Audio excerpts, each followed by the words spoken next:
안녕하세요. 천재개미입니다. 오늘은 차이나 전기차의 주가가 계속해서 부진하고 있는데 지금 매수가 가능한지 또 언제 반등을 하는지 우리가 어떻게 대응을 하면 좋을지 거기에 대해서 저의 생각을 여러분들께 이야기해 보도록 하겠습니다. 자, 먼저 차이나 전기차가 오늘도 하락을 하면서 최근에 양봉이 나오지 못하고 계속해서 하락을 하면서 이제는 1255원 새로운 저점을 만들게 되었고 이제는 만원대 구간 근처까지 오게 되었습니다. 이 차이나 전기차의 주가 부진 원인은 과연 무엇일까요? 댓글에 중국이라서 망할 것이다. 중국 전기차에 왜 투자하냐? 중국 전기차 폭락할 것이다. 이런 이야기들 하시는 분들이 많은데 지금 가격대가 사실 폭락을 해서 왔다기보다는 계속 약하락을 지속하면서 왔다라고 보는 것이 맞고 중국이기 때문에 무조건 망할 것이다. 이렇게 편향적으로 보는 것은 저는 옳지 않다라고 생각을 합니다. 그래서 오늘 주가 부진의 원인 정확하게 어떠한 것들이 있고 어떠한 이유들 때문에 차이나 전기차가 하락을 하고 있는지 이러한 것들에 대해서 정확하게 한번 분석을 해보려고 합니다. 자, 먼저 차이나 전기차의 주가 부진 원인은 저는 이 중국 증시가 굉장히 크다라고 생각을 합니다. 차이나 전기차 ETF의 경우 중국 주식들로 이루어져 있기 때문에 이 중국 증시의 영향을 굉장히 많이 받습니다. 오늘 이 중국 증시가 동반으로 같이 하락을 하게 되면서 이 차이나 전기차에도 영향을 준 것으로 보여집니다. 자, 그리고 이 중국 경제가 망할 것이다, 성장률이 떨어진다, 이런 이야기들을 하시는 분들도 계신데 중국의 성장률은 한국의 2배 가까이가 됩니다.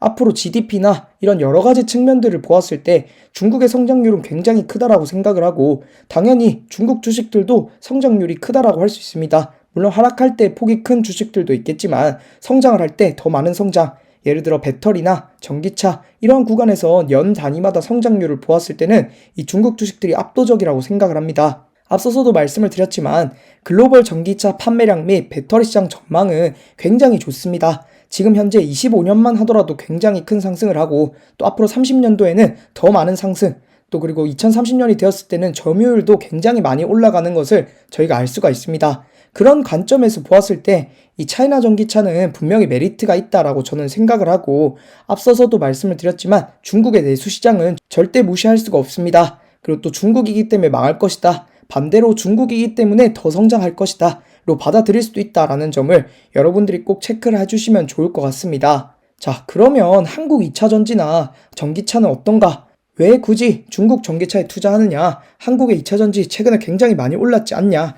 이런 이야기들 하시는 분들이 있습니다. 당연히 맞습니다. 이 앞에 에코프로가 굉장히 많이 올랐던 구간에서는 당연히 한국 2차전지를 사는 것이 주식 투자 관점에서 보았을 때 훨씬 더 이득이었습니다. 에코프로가 저렇게 급등을 할 때 당연히 이 차이나 전기차는 계속 하락을 하고 있었고 그 구간만큼은 한국의 2차전지를 투자하는 것이 좋았습니다. 하지만 현재 에코프로는 굉장히 급등을 많이 했고 최근에는 조정을 하고 있는 그러한 모습을 보여주고 있습니다. 현재 금리가 매우 높고 이런 여러 가지 경제 이슈들을 보았을 때 에코프로의 경우도 장기간 행보할 가능성이 매우 높다라고 생각을 합니다.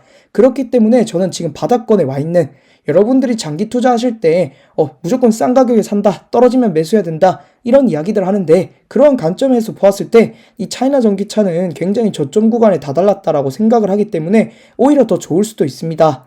자, 그리고 하나 주목해서 보셔야 될 점이 닝더스다이 CATL의 이 차트인데 한 번 펌핑을 굉장히 많이 했었습니다. 에코프로가 상승한 것만큼 굉장히 많이 상승을 했다가 그 다음에 행보를 하는 기간을 보시면 1년에서 2년 가까이가 됩니다. 에코프로도 이미 많이 올랐기 때문에 앞으로 행보가 더 길 수 있다. 이러한 점들을 꼭 생각해 보셨으면 좋겠고 최근에 한국 2차전지가 1등이다, 배터리 시장에서 1등이다 하시는데 제가 앞서서 시장 점유율이나 또 내수 시장, 또 미국의 견제, 한국도 미국의 보조금을 못 받을 수 있습니다. 그러한 부분들은 꼭 체크를 하셔야 되고 한국의 내수 시장을 봤을 때는 분명히 중국과 엄청난 차이가 있기 때문에 앞으로 매출이나 실적 이러한 부분들에 분명히 영향을 줄 수 있다는 것을 여러분들이 꼭 체크를 하셨으면 좋겠고 이 CATL의 시총만 보셨을 때도 180조가 됩니다. 에코프로의 경우 15조로 아직까지 비교 대상 자체가 안 된다라고 생각을 하고 현재 이 에코프로도 굉장히 급등을 했기 때문에 아마 조정 기간이 앞으로 길 가능성이 있습니다. 그렇기 때문에 투자하실 때는 더 유의하셔야 되고 물론 에코프로가 저점일 때 매수를 하셨던 분들은 계속 홀딩을 하셔도 나쁘지 않지만 지금 매수, 새로운 매수를 고민하시는 분들은 한 번 더 고민을 해보셨으면 좋겠습니다. 결국의 시점이라고 생각을 했을 때 차이나 전기차의 바닥권 분명히 메리트가 있는 곳이라고 생각을 하고 앞으로 10년, 20년, 적게는 1, 2년, 3년 이렇게 보았을 때 이 저점 구간에서 매수를 해서 홀딩을 해서 가져갔을 때 더 이득 구간이 클 수 있는 것은 결국에 이 차이나 전기차 ETF라고 생각을 합니다. 지금 현재 계속해서 하락을 하고 제가 앞서서 지지선들 다 이야기를 드렸는데 그 지지선에서 손절을 해라, 뭐 비중률 조절해라, 분명히 여러분들께 대응 가이드를 다 잡아 드렸었습니다. 뭐 많이 매수를 하셨는지 또는 뭐 손절하셨는지 이런 건 제가 알 수 없지만 분명히 제 구독자분이고 저를 믿고 또는 이 차트에 대해서 공부를 하시고 차이나 전기차에 대해서 좀 많이 알고 계신다 하시는 분들은 잘 대응을 하셨을 거라고 생각을 합니다. 물론 장기적으로 보유하고 나는 홀딩에 자신 있다 하시는 분들은 충분히 홀딩을 하셔도 되고 이러한 과정을 버티는 것들이 멘탈적으로 굉장히 어렵지만 만약에 버텨낸다라고 하신다면 앞으로 10년, 20년 뒤엔 분명히 수익이 날 것이라고 생각을 합니다. 자, 현재 이 차이나 전기차의 반등이 언제 나올 것인가? 굉장히 많이 떨어졌기 때문에 이제는 반등 나오겠지 하고 또 보면은 음봉이 나와 있고 현재 이런 상황입니다.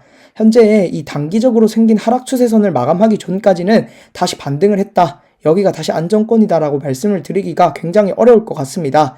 제가 오른쪽에 이 하락 추세선을 그어 놓았는데 이 추세선을 돌파하는지 여부를 잘 체크하시다가 이 추세선을 돌파했을 때 추가적으로 매수를 하든지 또는 단기적으로 약간의 물려 계신 분들이라면 이 고점을 살짝 돌파했을 때 그럴 때 익절이나 비중 조절 같은 것도 한번 고려해 보시면 좋을 것 같습니다. 자, 그리고 차이나 전기차의 주봉을 보았을 때 RSI 지수상 아직까지 완전 감매도라고 보긴 어렵기 때문에 추가적인 하락이 조금 더 나올 수가 있습니다. 물론 지금 굉장히 장기적으로 하락을 많이 했기 때문에 여기 구간에서 떨어지더라도 엄청 큰 폭락보다는 한 10%, 20% 내외에서 하락하는 정도로 마감할 것으로 저는 예상을 하고 있습니다. 자, 언제 반등할까? 앞서서도 말씀을 드렸지만 이 단기적인 하락 추세를 마감하는 것이 중요하고 최소한 주봉에서 5주선으로 붙는 것이 중요합니다. 이번 주 주봉이 또 음봉이 나오면서 5주선과 이격도가 생겼습니다.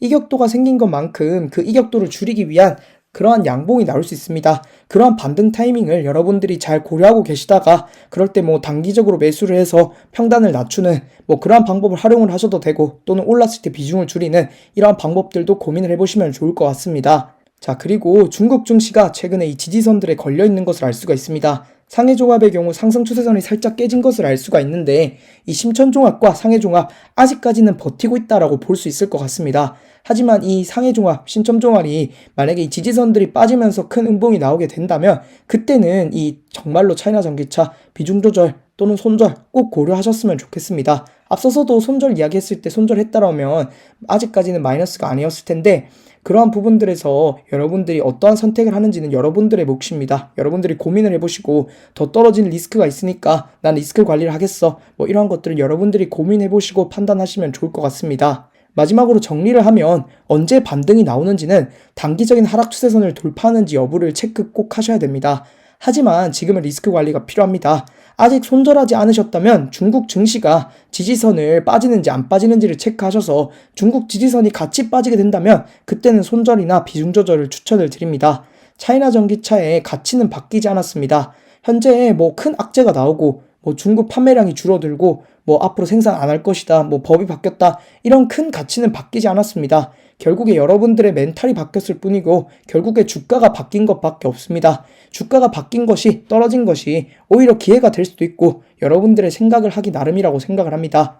여러분들이 어떠한 관점에서 투자를 하고 있고 나는 어떠한 방식으로 매수를 처음에 하셨을 때 어떤 방법으로 매수를 했고 이런 목적으로 매수를 했다면 그 목적에 맞게 계속해서 홀딩을 하든 또는 나는 이걸 수익을 단기적으로 내려고 했는데 못 냈다 하면은 빠르게 손절을 해서 리스크 관리를 하는 이러한 것들을 잘 선택하셔서 여러분들이 투자하시는데 제가 이야기한 것들이 조금이나마 도움이 되었으면 합니다. 오늘도 제 영상을 잘 참고하셔서 여러분들의 수익에 조금이나마 도움이 되었으면 합니다. 제 영상을 봐주셔서 감사드리고 다음에는 더 좋은 영상으로 찾아오도록 하겠습니다. 감사합니다.